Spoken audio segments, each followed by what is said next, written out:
This week, we officially kick off the holiday shopping season on Black Friday. And with only 27 days between Thanksgiving and Christmas this year, it is a short one. By the time the turkey's out of the oven, it will already be time to think about what's going under the tree. But before you rush off to the stores, listen up. What you don't know may be costing you big bucks.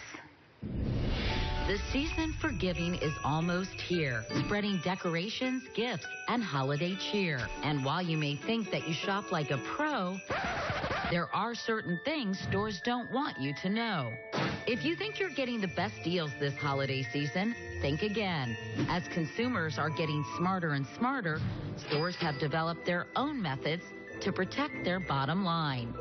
So behind all the glitter and garland, you could be getting fooled by fake bargains and tricks of the retail trade. But one man has the answers to the markdown mayhem. Mark Elwood is breaking down which deals are actually a seller's sleight of hand and arming you with everything you need to know to save more green this holiday season. So please welcome our official holiday elf, Mark Elwood.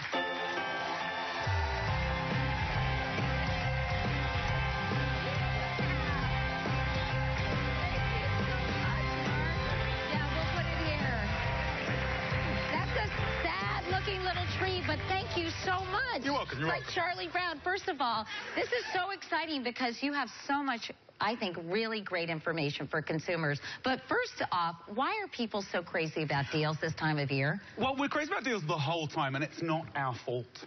It's actually chemical. Oh, come on. Yeah, it is. So there's a chemical in our brains called dopamine, but I call it Viagra. Really? So a lot of people get a lot of pleasure.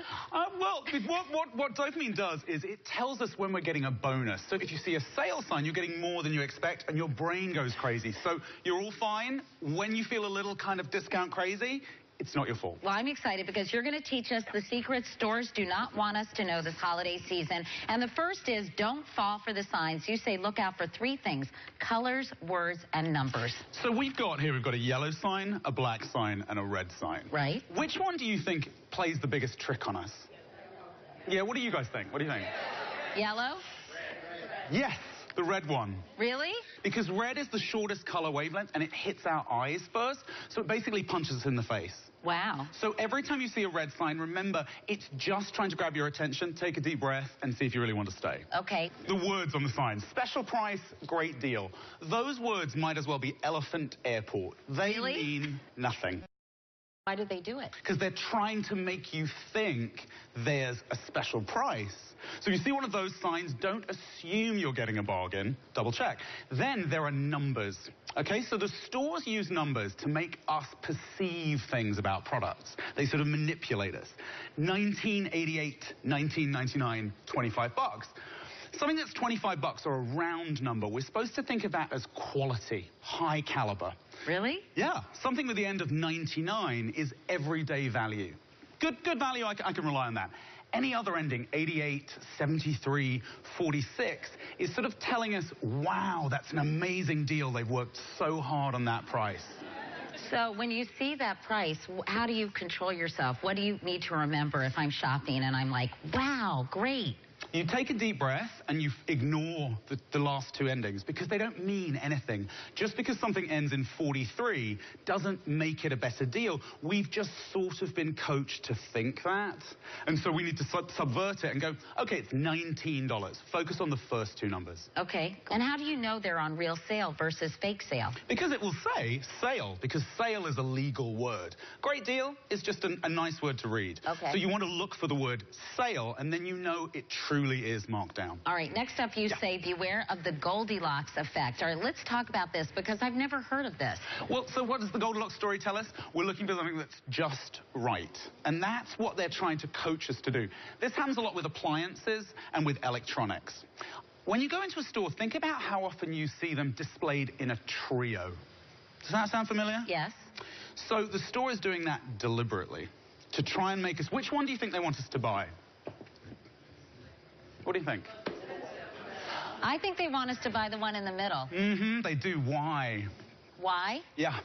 Because it's more expensive than that one? Yeah, and poaching us to the middle because it's a natural human instinct. And they will have made sure that their margins are really good on the one in the middle because they know they'll sell more of them. Plus, when you see this one, you think the one in the middle is a better deal, right? Exactly. And then you think the one at the end is maybe kind of cheap and not so great. And you know what, probably? The one at the end, the really cheap one, will have very few feature differences from the one in the middle. So if in doubt, in a trio, go for the cheapest every time. You also say comparing prices on your smartphone while you're shopping is a great idea. Well, you know that has a name now. That's called showrooming. And what you do is you fire up your phone, you check online, you think, I'm sure I can get this cheaper. What's even better is now a lot of the big box retailers for holiday are saying, if you find a better deal online, show it to us in the store and we'll match it so you make a sale for yourself. Wow, that's smart. That is a good idea. You also say outlets don't necessarily translate to true savings, which is so interesting because I always thought if you go to an outlet, it's definitely going to be less money. It's going to be less money. It's going to be cheaper, but is it a bargain? That's the difference.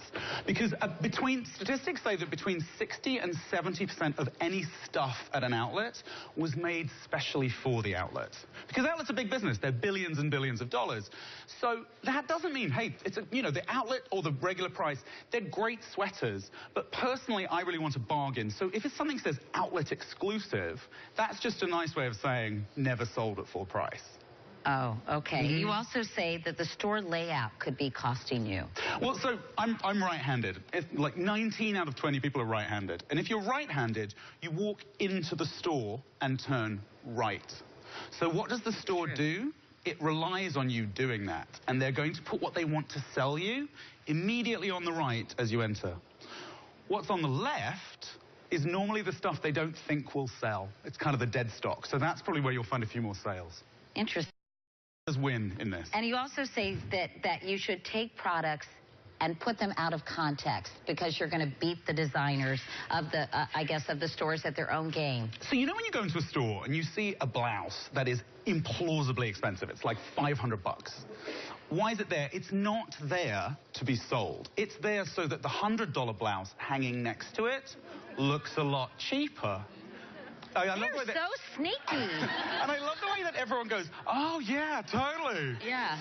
So you take the $100 blouse and you go into the electronics department where it has no context and you think, is this worth $100? And therefore you're not influenced by that $500 blouse. And also you say you need to know the best day for discounts. Okay. So we're going to go over here, and I think I'm going to get this wrong, but... Well, we'll see. Go on, give it a go. All right, so I'm going to pick the best day for discounts and the worst day for discounts. What do you guys... Did you guys have any opinions? What, best? Okay, that's what I thought. I thought Wednesday is the best because for some reason I thought they want to get rid of stock and bring new stock in. Look at you. You're shaking your head. Okay, Miss Know-It-All. What do you think? What do you think? Thursday? All right, we'll see. And then I think the worst day for deals are Saturday. That's just what I would guess. That's an uneducated guess.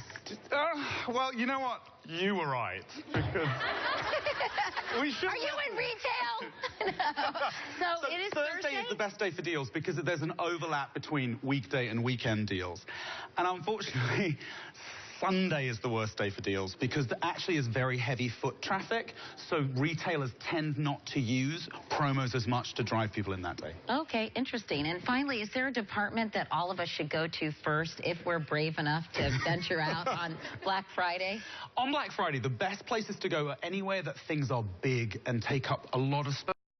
Selling floor. Cookware, for example, is always in big boxes, and that holds up the store. So the prices on those will be lower because they want to get it out of the way. What about electronics? It seems to me that everybody I know who goes shopping on Black Friday wants to buy a TV or a stereo or a big ticket item like that. If you're buying electronics on Black Friday, the important thing to remember is I would check on your phone as you stand there whether that product existed online in the store before. Because an awful lot of stuff in the electronics department is bought in. You know, we were talking about outlet exclusives. It's a bit like that. So it's okay to buy it, but remember, it may not be a bargain. It's just cheap. Okay, well, up next, we're going to tell you the secrets to shopping online. You won't believe how much money you can save. Mark is going to show us. That's right after this.